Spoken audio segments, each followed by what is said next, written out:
और डाका घर से पूरा हमारे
सरजू के तीरे तीरे ग्राम नाम डेरा सरजू तेरा तेरा नाम डेरा ग्राम नाम डेरा बाबू ग्राम नाम डेरा ग्राम नाम डेरा बाबू ग्राम नाम डेरा सरजू के तीरे तीरे हरे ग्राम नाम डेरा लिखो बाबूजी वो हमरा लेक जगन्नाथ सिंह छतरिया लिखो बाबू इलाहाबाद छापरा सहैया हमारे बाबू सहरिया हमारे बाबूजी इलाहाबाद छापरा सहरिया लिखो बाबूजी सहैया हमारे बाबू इलाहाबाद छापरा सहैया हमारे बाबू इलाहाबाद छापरा सहरिया लिखो बाबूजी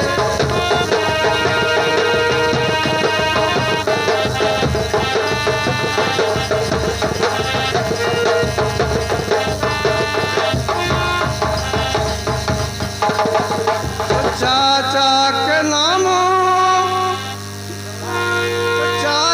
के नाम जगन्नाथ सिंह छतरिया चाचा तेरे नाम जगन्नाथ सिंह छतरिया सिंह छतरिया जगन्नाथ सिंह छतरिया जगन्नाथ सिंह छतरिया बाबू जगन्नाथ सिंह छतरिया बहू में रहले की जगन्नाथ सिंह छतरिया लिखो बाबूजी अब उन्हीं का हुआ ही हम भतीजवा लिखो नहीं कहुआ भतीजा हमारे बाबू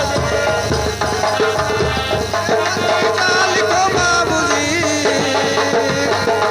अब उन्हों का हुआ ही हम भतीजा लिखो बाबूजी भतीजा हमारे बाबू नहीं कहुआ भतीजा हमारे बाबू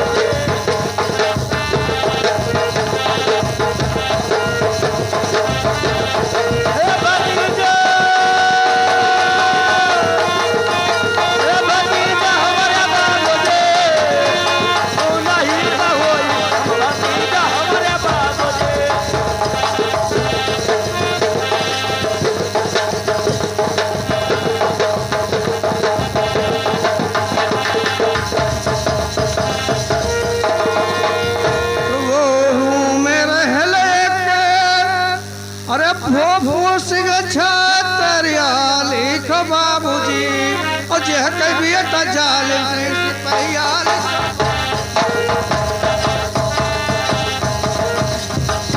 सिपहिया हमारे बाबू सिपहिया लिखो बाबूजी जह कभी जाल सिपहिया हमारे बाबू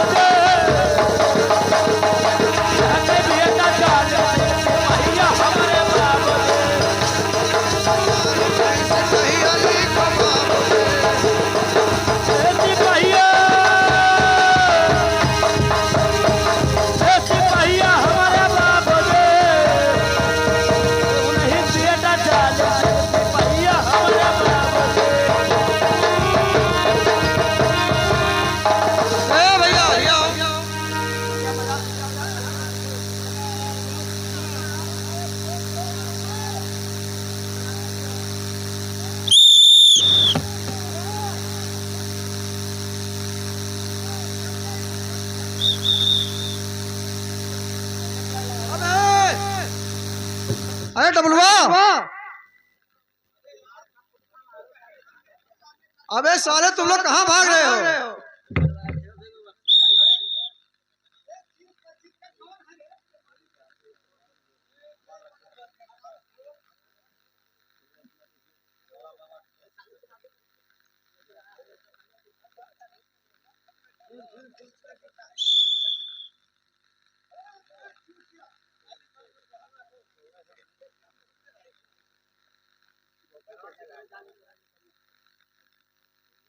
लेकिन ये बताइए डब्लू, जय राम भैया जय राम।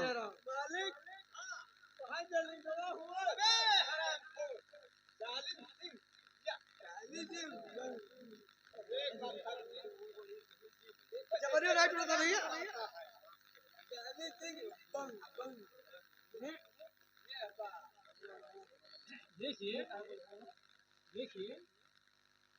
भैया डब्लू, तो मालिक कहाँ भाग रहे हैं? अबे पेशाब नहीं, पोशाक है, ये हमारा पहनाव है। तो ठीक है, मालिक से बता ही दो, ये हमारा मुल्क का यही पोशाक है, यही पहनाव है। ठीक है, ठीक है भैया। तो घरवा से चले जालिम कराने नौकरिया, घरवा से चले जालिम कराने नौकरिया, नौकरिया जालिम कराने नौकरिया, कराने नौकरिया, जालिम कराने नौकरिया। घरवा से चले जालिम, अरे करल ने नौकरिया लिख बाबूजी, अब पहुँच गए भागलपुर सहरिया लिख बाबूजी। सहरिया लिखो बाबूजी, पहुँच गए भागलपुर सहरिया हमारे बाबूजी, पहुँच गए भागलपुर सहरिया लिख बाबूजी। सहरिया हमारे बाबूजी, पहुँच गए भागलपुर सहरिया हमारे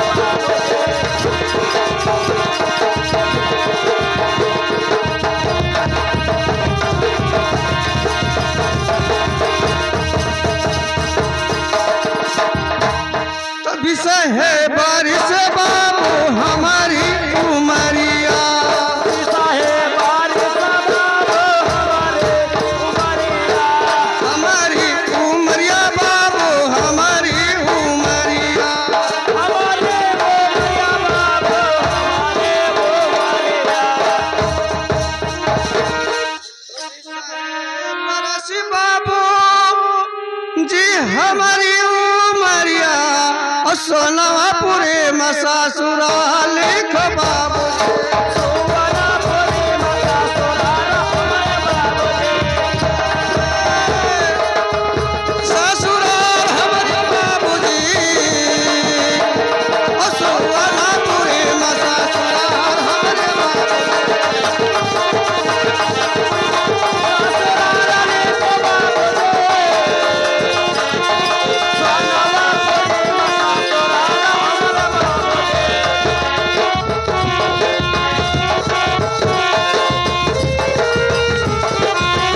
हमारे बाबूजी। तो भाई 12 बरस भैले ब्याह कई दिन, करा है बारिश भइले हमारे, बारिश भैले ब्याह कई दिन। भइले भी हवा बाबू बरस बारात ले जाए। तो 12 बरस भैले और ब्याह कई दिन लिख बाबूजी, और नाही आयल गौनवा हमारी। नाही आए गौनवा हमारा हमारे बाबूजी, लिख बाबूजी, और नाही आयल गौनवा हमारी बाबूजी। ये हमारा हमारे बाबूजी, नाही आए गौनवा हमारा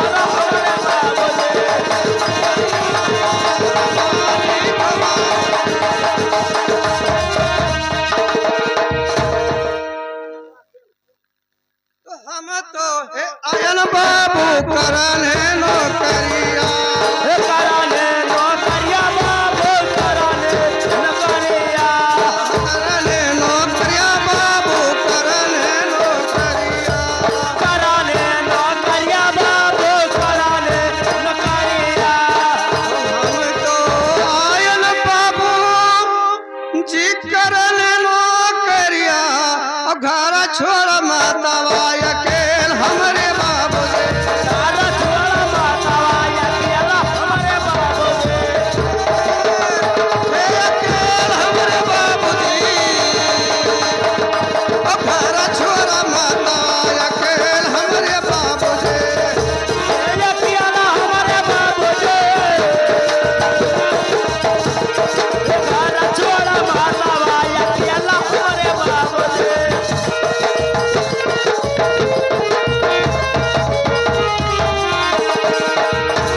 तो सोनापुरी में बाबू भैले बियाहवा बाबा बोरी बाबा बो भले पियावा भैले बियाहवा बाबू भैले बियाहवा भले पियावा बाबो भले पियावा तो सोनापुरी में बाबू भैले बियाहवा और सोनायवरथिया का नाम लिखो बाबा सरवया वो रातिया के बाबा हमारे बाबूजी अरे नमो हमारे बाबूजी और सोनायवरथिया का नाम लिखो बाबा नाम हमारे बाबूजी सरवया वो रातिया के नाम हमारे बाबूजी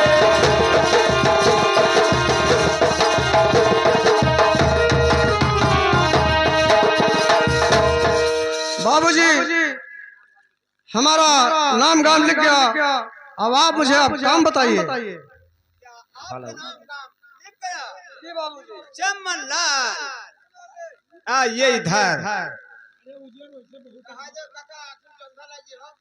चमनलाल नाम गाम इसको लिख गया, लेकिन इसका ड्यूटी क्या देना है आप जानते हो कि नहीं? इसका ड्यूटी पकवा इनार पनघट जो घनेरी जंगल में है उसी पर बावली कुआं पर इसका ड्यूटी देना है। और तुम्हारा ड्यूटी लगा हुआ है जानते हो, इस अंधेरी जोतवा ग्राम सभा गली गली में जो कुतिया टट्टी निपटती हैं उसको हो भोरा बाहर करके सिर पर रख करके और गांव के पूरा बहाना है। अब वो जो कुछ हुआ लेकिन इसका ड्यूटी पकवा इनार पनघट है, घनेरी जंगल में है। तार पहरा तो बहुत बढ़िया जगह लगा दी मरघट पर। हम मरघट पर नौकरी करेंगे। हाँ बोला पाई हो। अच्छा और इतना ले सांभर चाउर पाई हो और आज हलवा बनाए बनाए पियलो और डरी बिछाओ चदरा बढ़ो। हमरे बस पे नहीं है। हाँ एका तुहिन कह लियो। देखिए बाबूजी हम ऐसा नौकरी नहीं करेंगे। फिर क्या हुआ? क्या बताया चमनलाल? उसने कह रहे आपका नौकरी मरघट पे लगा दिया गया। अरे हराम खोर बदतमीज इधर आइए। कहाँ पर बताया उसका नौकरी? अरे चुलतिया हराम खोर, कहाँ बताया है तुमको? क्या मरघट बताया है?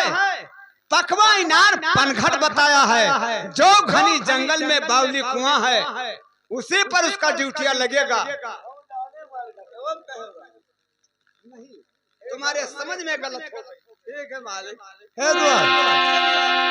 पकवा इनार बावली कुआं घने जंगल जहाँ सखी लोग पानी भरे आवते वहाँ पे झगड़ा न करें और रगड़ा न करें, पानी न भरे दिहो, चोटे चोटा ले लगा पास कोई पानी न पावे, न तेल भर घटाए और न तेल भर बढ़ाए। कहा ड्यूटी पकवा इनार कुआं पर है।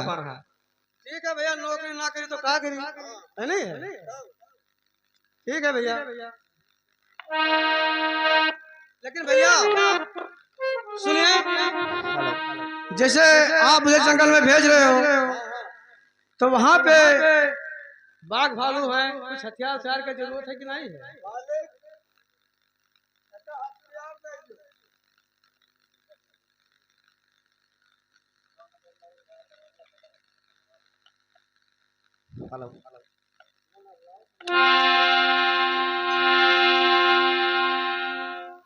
अरे पहरा हमारा पकवाई न रवा पे पहरा हमारा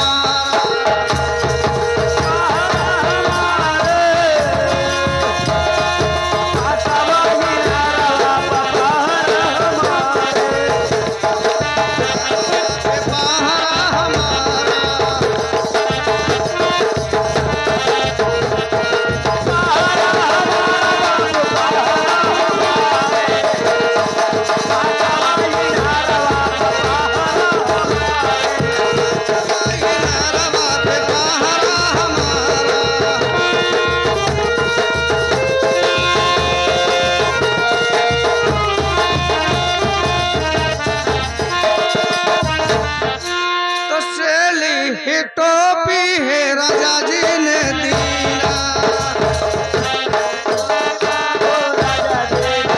राजा जी ने दीना हो राजा जी ने दीना राजा जी ने दीना बाबू राजा जी ने दीना सेली है टोपी अरे राजा जी ने दीना और तीन हथियारा पकवाई न रवा पे पहरा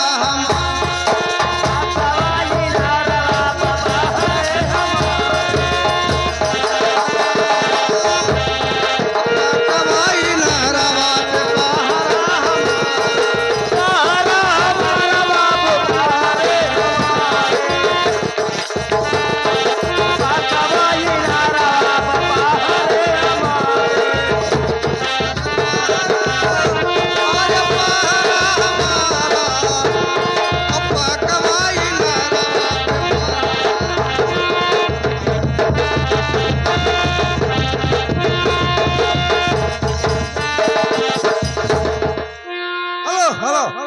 भैया यहाँ कोई जाली के नाम का यहाँ पे कोई लौंडा यहाँ पर रहता है? हाँ भैया हाँ बात अरे नाम है जाली सिंह हाँ भैया हमारे नाम है तो तुम्हारे घर से चिट्ठी अबे चिट्ठी की चिट्ठी गौना बना है हमारा गौना बना हुआ है तो कहिया बना है भैया करीब क्या है अमावस का विदाई है एक ठोर एक बांस एक पूरा एक गगरी एक परई पाव भर घ्यो ये बताओ भैया कि उन्हें कपार क्रिया करके गवन आने जाए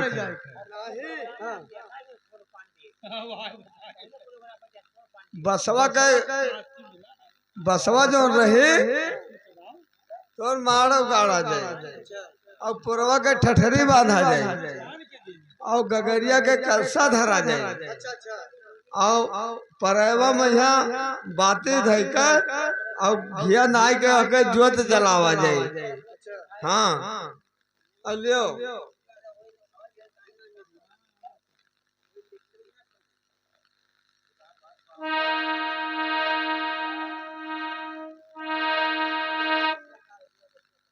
तो सुनो भैया मालिक से बता दो कि हमें छुट्टी दे दी है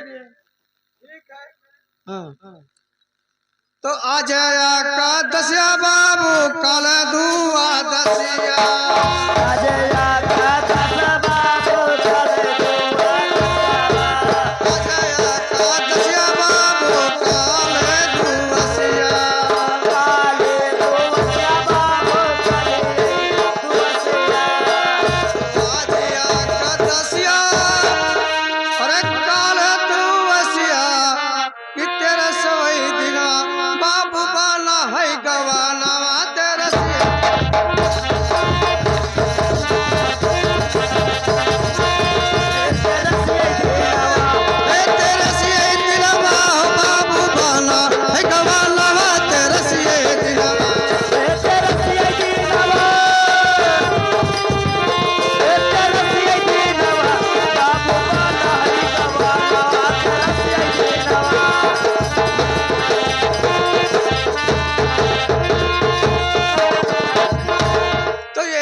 की हम नहीं दे दो अब अगले महीना आई पे हमरे बाबू जी अगले महीनवा माई पे हमरे बाबूजी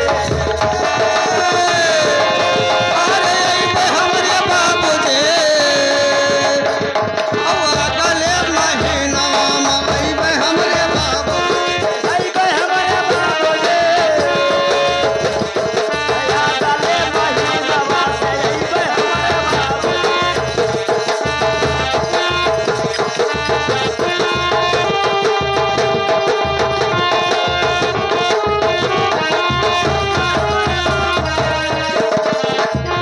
देखिए बाबूजी बाबूजी देखिए मुझे 1 महीना का छुट्टी दे दीजिए और मैं अगले महीने में आ जाऊंगा।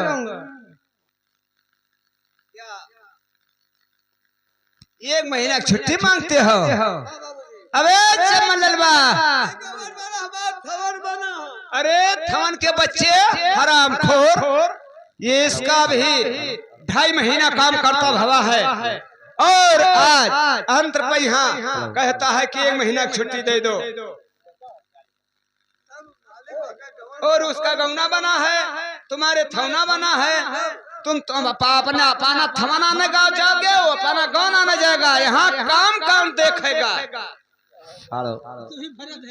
अगर कौन थन का मोहब्बत हुए तो दोनों आपस में सलाह कर लीजिए, तब गौने थोने का शुभ साइज सोचिए। नहीं, एक का छुट्टी नहीं मिलेगा। अगर छुट्टियां मांगते हो तो जाकर रंग महल से रजिस्टर निकालो, दोनों का नाम काट दूंगा।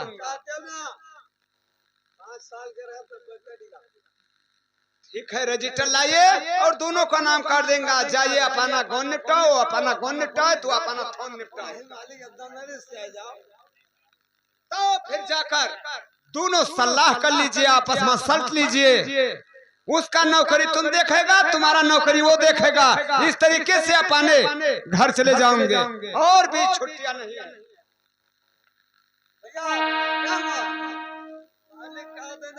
छुट्टी ना हम यार लगे तो पूरा हिसाब लगा के चला जाए।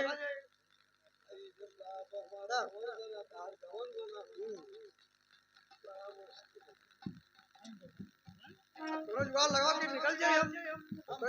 बताओ मालिक कहते हैं कि जैसे तहर गवन आने जाए खोए तो ये से नहाए धोए को खाए पी के नहाए धोए कपड़ा लत्ता पहन चले जाओ ससुराल और रात भर हुए रहो और बढ़िया फुलौरी पियलो दाब के और काल बाहर से जैसे विदाई हुए दुल्हन के वो दुल्हन चले जाए घर का और तू चले आओ ड्यूटी।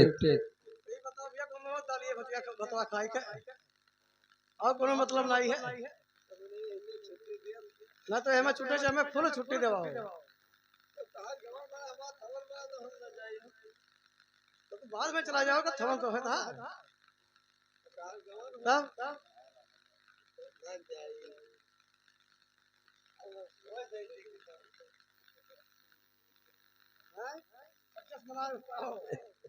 हमारा तब मन यहाँ कहा था कि ठीक है तो चले जाओ और तहार साथे हम काम देख लिया भाई। हम बताए ना छुट्टी तुम्हें मिला ना हमें मिला। 6 महीना तो हमें रखो, 6 महीना अब तुम्हें रखे। ठीक है भैया, चलो 10 करो। हाँ और तू करो ड्यूटी और हम चला जाए। ठीक है भैया, और क्या। अरे बजाऊंगा रे सरकारी हुकुमिया बजाऊंगा।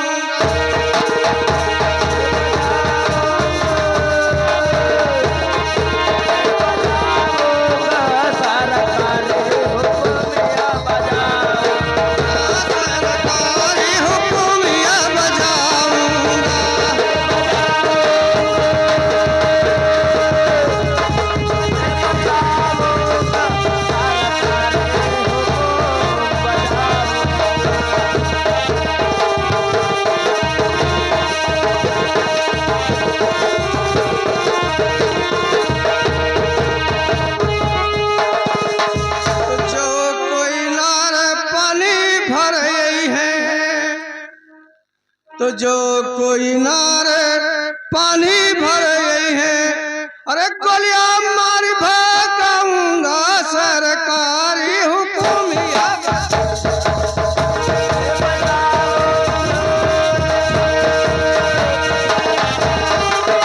सरकारी हुकुमिया बजाऊं।